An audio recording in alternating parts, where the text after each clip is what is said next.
Thinking outside the H-1B box is the topic for today's Live at Lunch. My name is Emily Sumner with Sumner Immigration Law, and today we are talking about alternatives to the H-1B visa classification for those individuals that were not selected in the lottery. The lottery results came out, of course, at the end of March, and we are happy that the H-1B selection rate was much higher than it was for the first selection last year, the first round of selections last year, but there's still lots and lots of people that were not selected in the H-1B lottery. That does not necessarily mean that these individuals need to go home or go to Canada. There are other potential options here in the United States.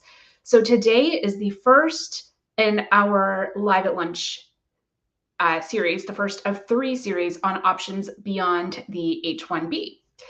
So in today's series, in this first series of, or this first episode rather, of this particular series, we're going to talk about non-immigrant visa options. When I say non-immigrant visa options, I mean temporary visa options. They can be temporary for a number of years, but it just means that they are not permanent residents. They're not green card options. In our second series, we'll talk about potential permanent residence or green card options. And in our third series, we will talk about, or the third episode of the series, we will talk about offshore options. I certainly don't want any foreign national talent to leave the United States, but sometimes that is a valid, at least short or medium-term solution. So today, let's talk about the non-immigrant visa options. I'm going to share my screen and share a couple of slides here. So let me go back for a minute. So things to consider, regardless of the type of option alternative to the H-1B that you're thinking about. What is your current status? What is your long-term or even medium-term goal? And how feasible are the options or the alternatives that you have? How much are you willing to put into the process? How much are you willing to invest in the process and to risk in the process? There are no correct answers to these questions, but these are things for you to consider as you're considering the alternatives to the H-1B. In terms of the non-immigrant visa options, the first thing I want to touch on is H-1B cap exempt employers. And this applies, listen up, even if you are a cap subject employer, because this could benefit your particular employees. And I've talked about this several times before in different webinars and postings that I've done, but this can be a really great solution. There are certain organizations that are cap exempt. That means that they are not subject to the H-1B annual numerical limitation. They don't have to go through the H-1B lottery system like most employers do. Cap exempt employers include institutions of higher education, nonprofit entities affiliated with or related to institutions of higher education, nonprofit research organizations, and federal, state, or local government research organizations. Each of these has a very specific definition. You have to be careful to make sure that you meet the requirements, but know that there are certain organizations that are cap exempt.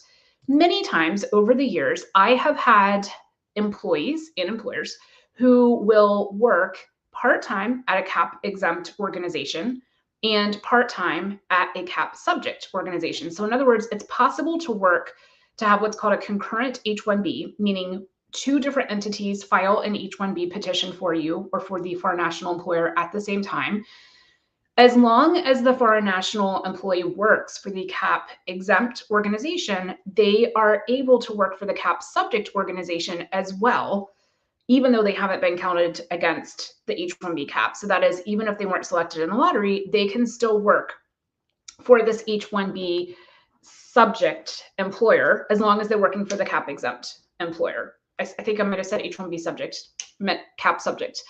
So it is possible to work for both at the same time. It's of course possible to just get a job I say it like it's easy. It's possible to have a cap exempt employer sponsor you for the H-1B and to work there indefinitely, but know that it is possible to have a concurrent H-1B and to work at 2 places at the same time. There's no specific rule as to how many hours you need to work at each location, at each employer, but just know that it does have to be a bona fide job. It does have to be a true job offer. So if you're saying that you're going to work 3 hours at the cap exempt employer, that probably is not the best plan, but every case is different. Talk to your immigration attorney before you make decisions. I have had individuals do this. I've had clients over the years do this coupled with the green card process. This works especially well for individuals that were not born in India or China. Those countries tend to have longer green card processes, or not the processes themselves, but they have to wait longer for the green card. But for individuals that were not born in backlogged countries, we've used this strategy beautifully. It does take a while to get through depending on green card processing times, but this can be a really great option. And I've used this option, the strategy, a number of times for my corporate clients who are subject to the H-1B limitation, the annual numerical limitation. Their employees were not selected in the cap, and we've used this strategy. So it can be a really cool strategy to use to be able to accomplish your goals. So know that this is a potential option. I'm not going to go through the following slides in a lot of detail, but if you are a foreign national student on F1, or if your employee is a foreign national student on F1, know that they may have potential options as well to keep working, even if they weren't selected in the H-1B lottery. For example, a student who is on OPT may be able to work, depending on when they get the OPT, they may be able to work for another year. Perhaps you can register them next year in the H-1B lottery. Not a surefire solution for sure, but a potential, it's a possibility. They may be eligible for STEM OPT, which means they have another 2-year extension beyond the first 12 months of OPT, where they could keep working and the employer could potentially begin the green card process for them, or they could or the employer can continue registering them in the H-1B lottery. Again, registering multiple years in the H-1B lottery is not, it's statistics. It's not a surefire solution, but it is absolutely a possible solution. And it is possible to take multiple approaches at the same time. So I've had lots of corporate clients over the years who start the green card process for the individual and continue to register the individual in the H-1B lottery in subsequent years in addition. CPT stands for Curricular Practical Training. Again, I'm not going to go into this in a lot of detail. Know that it is permissible, but you have to make sure that you meet the elements of the regulation and make sure that you talk with an immigration attorney and your DSO before you use CPT as a replacement for full-time ongoing employment. Some individuals choose to remain on F1 to start a new degree program and then have the employer register again the following year, even though they're studying full-time and won't be able to work. So again, there are pros and cons to each of these. Other non-immigrant options, other temporary options, include these that are on the screen, which we'll talk about briefly.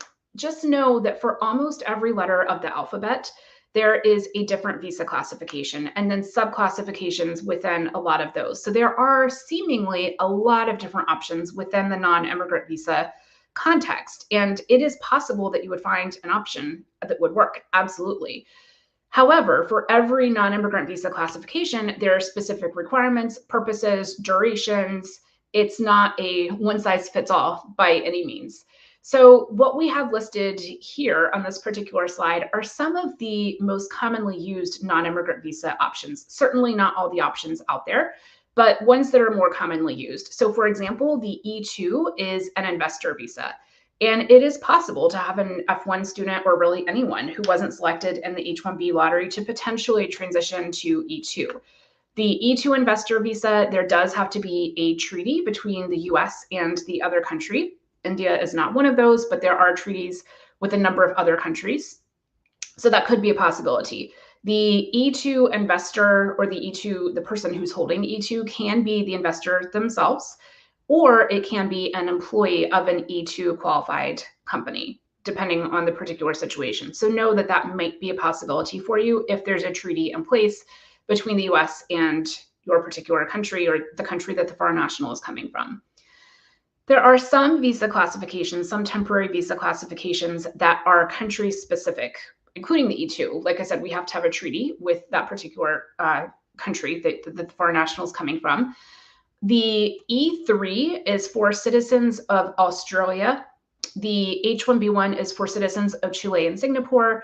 The TN is for citizens of Canada or Mexico. The E3 and the H-1B1 are very similar in terms of the requirements to the H-1B. Key difference is you don't have to file an H-1B petition necessarily with USCIS. You can file directly at the US consulate for the E3 or the H-1B one. Otherwise, the requirements are pretty similar. It has to be a professional position, meaning one that requires a minimum of a degree in a specific field of study. The TN, skipping over to the right for just a minute, like I said, is for citizens of Canada and Mexico, and also can be a great option. With the TN, there is a list of specific occupations that qualify. So you do have to make sure that you fit into one of those occupations. I was going to say cleanly. Sometimes you can make creative arguments. Sometimes those work, sometimes they don't. The process is also different from the H-1B, and that you do not have to file an H-1B petition, you don't have to file a petition with USCIS first. You can apply at the port of entry. If you're Canadian, you don't have to have a visa, or if you're Mexican, you do have to have a visa and you apply at the US consulate. The other options that are kind of commonly used are the J1. The J1 is used for intracultural exchanges. So it's used for all different things, short-term and long-term research scholars, the au pairs, the nannies that take care of children here in the United States. It can be used for students sometimes. It can also be used for interns and trainees. There are very specific requirements. It's possible that you would become subject to the 2-year home residency requirement, but know that the J1 is potentially an option.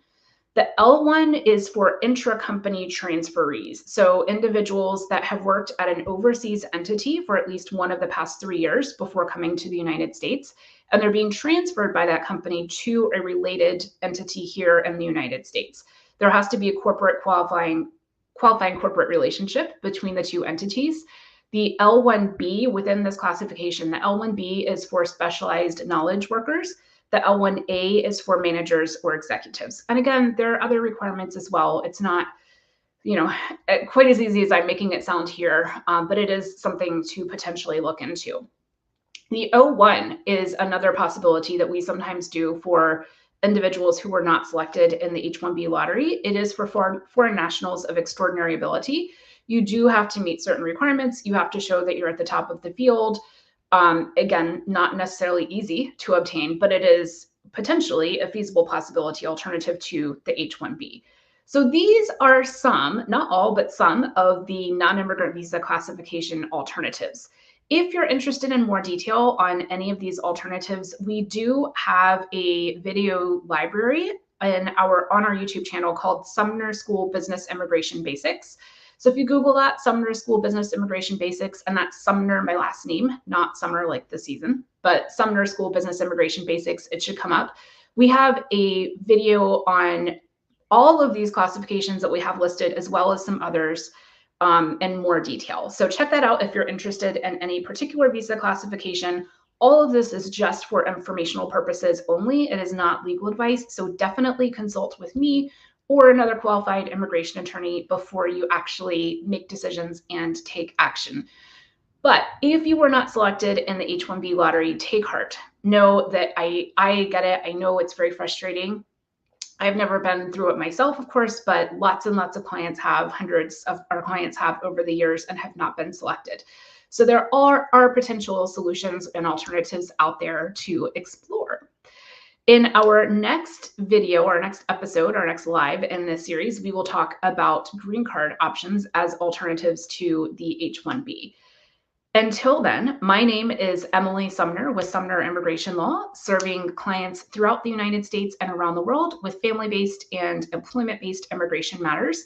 Make sure that you subscribe to the platform that you're watching this on if you haven't already, so that you don't miss our next episode. I will see you again live next Tuesday at noon. Until then.